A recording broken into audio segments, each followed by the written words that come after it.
Etiefo me mamuni akwaba eba Melodies TV so nsendie Kennedy Japan aba bonten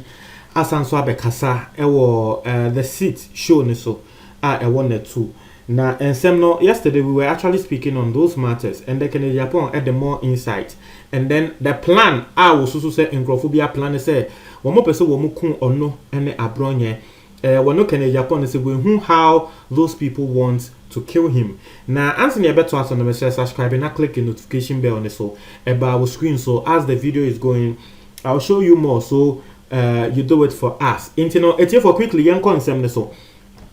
Let me give you a brief. Ebiana, the first time I will be 80 assembly and maybe the old videos I hear you know. Nipakono we nyenti on tiasie. Assembly say somewhere last week, Kennedy Japan kotena Oman FM. And I work on some say NDC for air plan say one more the distortion be ebeba Ghana na say ama MPP I say womudin na ama NDC for a win election no na distortion I work on no was say NDC for plan say expatriates in brofofo a womo aba betena Ghana no ye ko attack omo na ya rob omo na ye kun ebi mo na ama embrofofo ne hu say da be Ghana ye nye dimbone it will give Ghana an international bad name because a yambrofofo ne yakwa attack omo na Kennedy Japan eka sansem no na wo bon nkrofo bi din se san nkrofo no mo akoye san meeting na wo mo plan se wo mo bedi san nyambra nsem yi nkrofo a wokobo mu din baako Joseph Yamin who is the former deputy sports minister was also I think he was the regional Ashanti he was the deputy Ashanti regional minister as well intino Kennedy Japan boni din Kennedy Japan esanso bo abrante bia yo see a friend Faisal no we obi a we body builder osanso bo obi din say King George osanso bo obi din say Sani Mohammed na Kennedy Japan ebo ndin we nina no na wo tre say nkrofo yi ekoye meeting wo kotwi bronu bi so a wo Kumasi a friend kotwi na eho na Joseph Yamin no wote na Joseph Yamin no wono na organizing meeting no now Kennedy Japan ka sansem na I think say close to a week Kennedy Japan kai one cry Oman FM into close to a week na Enshira FM ewo Kumasi ebo tape no ewo Kumasi ho na de esi ye ne say wo mo frɛ Yamin because Joseph Yamin wo yo obi a wono nso ewo Kumasi so mo frɛ no mo bisa ne say wate de ekoso ana Kennedy Japan akansem wo yafa ne ho say we having meeting say opese wo di nyambra nsem opese odi ewu de na wo ka efa ho na Yamin ka say nekre wodi Kennedy Japan atem ene de was say Kennedy Japan irrelevant or useless sebe previous and with Jimmy and on sanso kan say kwasie bi nti wodi Kennedy Japan ba be court na wodi Kennedy Japan court na wo winia wodi sikane beto Land Cruiser no nso adem na Land Cruiser no waye no kwasie bi nti sa kwasie bi nti no wo bi nti ase so if you don't understand let me explain some time ago na NDC ewo power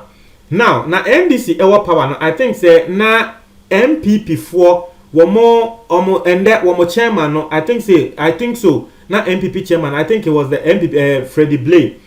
say the newspaper tro ensembi efa asiedun ketia ho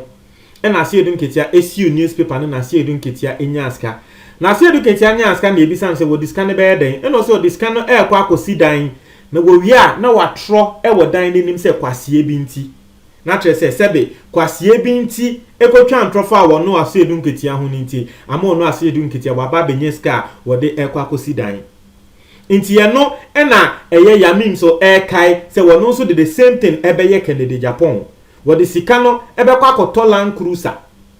na watro ho kwasie bi nti because Kennedy Japan asay ni din Kennedy Japan akansem a ensem fata wonye meeting bia nti o say afiansa wono Yamin no wate ase because during this week no wo baby obehu an say national security for air ba say wo mo air behwehwe no na wonte ase na afiansa wate ase say nsem a Kennedy Japan kan international security for air hwehwe no today on the seat show net 2 Kennedy Japan has responded to Joseph Yamin kwasie bi nti asem a wakan no na asɛm a Kenya Japan eka ene se Yamin ne de seven previous a wonu mu na wagimi asɛm a se yede to ho wose Yamin ye obi a embra wo suanea a wo ko school e wo prempe na wo fumu aduane saa sisi ahwe na fono ntia na fono aye saa no na wono Kenya Japan no wose embra bi Angel FM na ko ya abo Yamin e nkrofo na so ni mu nti that will tell you say Kenya Japan ankasa woni Joseph Yamin enya asemenye nde owie no ka say Yamin ne kra no se bi na ni MBA ye na eye ne se obesi wono Kenya Japan na waka se o medisika no koto Lamborghini ana medisika no ekoto Bentley ana medisika no koto Rolls Royce o se we ye cheap sir obesi mi na wenya ska udisika no ekoto den Land Cruiser o se Land Cruiser ebu o Ghana ha sei wo bia kita Land Cruiser na okoto e na oka say Yamin ye cheap etiefo anso ha ensem a Kenya Japan aka afa Yamin hu no enye easy na Kenya Japan wie no ka say wono no wonte Yamin ase eto de bia still Joseph Yamin e kasa te say senia NDC na ewa aban mu na eye NPP na ewa aban nti Yamin no opeso take action bia e wo say wodwe ho minim se sa asem na eye kasakria no wo ka kire na but o se Yamin na ye na adwen se wo de no e ba be kokota wo no Kenya Japan no he is ready to respond etiefo wo wie ye no e na wo reveal more details of this alleged meeting ni sa meeting in sense mi ma kire mo se sa Pfizer ya Kenya Japan ebo ni din se wo no so ka meeting ni ho no se sa Pfizer yi kra wo ye adwuma e wo Flagstaff House Pfizer yi waba abontia beka se wonye meeting bia na sa day na Kenya Japan eka se wo mo ye meeting no Pfizer no na wo Flagstaff House nti Kenya Japan pa wo mbra no mu mbebisa na Kenya Japan tre se meeting na wo mo koye no wo mo asanso akoye foforo e wo Unity Oil nchen o se hotel be a friend say Salisbury Hotel lo sedien ewo Kumase na meeting ni mu no ensem a aba ene se NDC fo a plan se wo mo bekun wono Kenya Japan ene abronye na senia wo se wo mo bekun no eni wo se NDC fo a plan se wo mo ebefa sprinter Benz trotroi no mo atinim no mo ahyeda monitor Kenya Japan bebi a wo no mo aya no mo de mo sprinter car no akwa pim Kenya Japan no wakoton rem nti Kenya Japan car no ekoton rem a na NDC fo no esi Africa ni mu ayo mo adwen se accident si ye be save you ye betwun wo mo ya se wo mo betwun wono Kenya Japan na no mo apese kan no mo de awowo na ekunu won ra ni mu ho.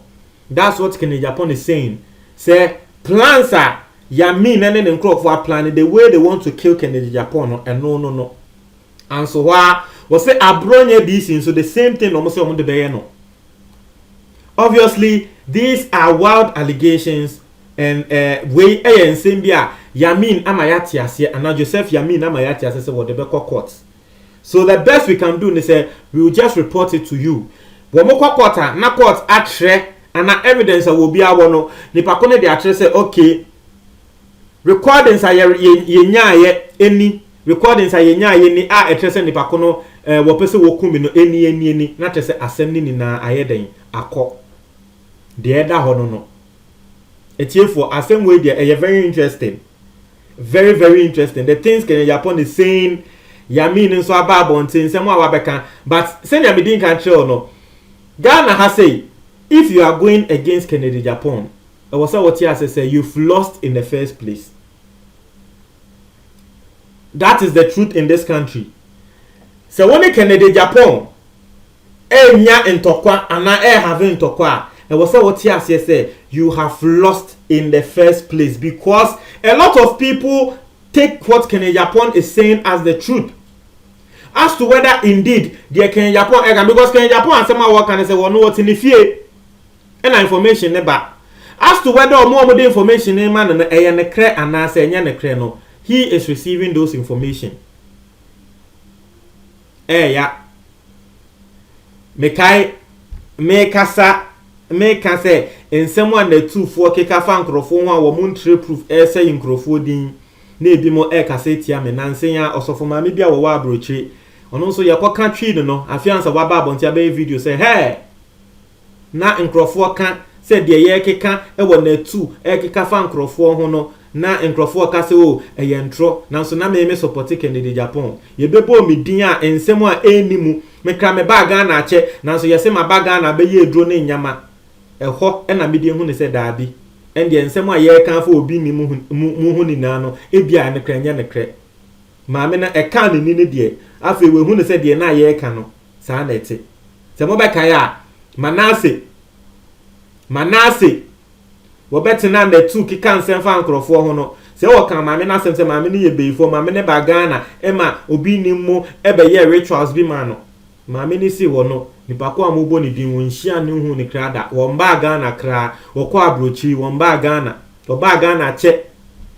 ehye ne ni ne de afi wo se he afi ansa mate ase wo mo ayo mo ka se ngofo ebe kasa wo Kennedy Japan show ne so wo mo provide proof na bia no mo twa ntro no afiansa wate ase se ye de aye ne njo no so hu ne se ye ntro me sin sem bi se wo nti ase o until say wo bi edibi ediw until say asema wa wonim se wonnim ho hwe na ye ka e de ato so se unim ho ansa na obehu ne se he ntwa to so eye ya ontre mo ajo comment box ni mo me de maka Kennedy Japan na waka se nkrofo ya koye meeting. Mr. Kennedy Japan, he should just provide the audio of the meeting and then we get to hear the things Anna Joseph Yamin Walker. It's as simple as that. Won't you imagine on comment box anymore? Me that's it.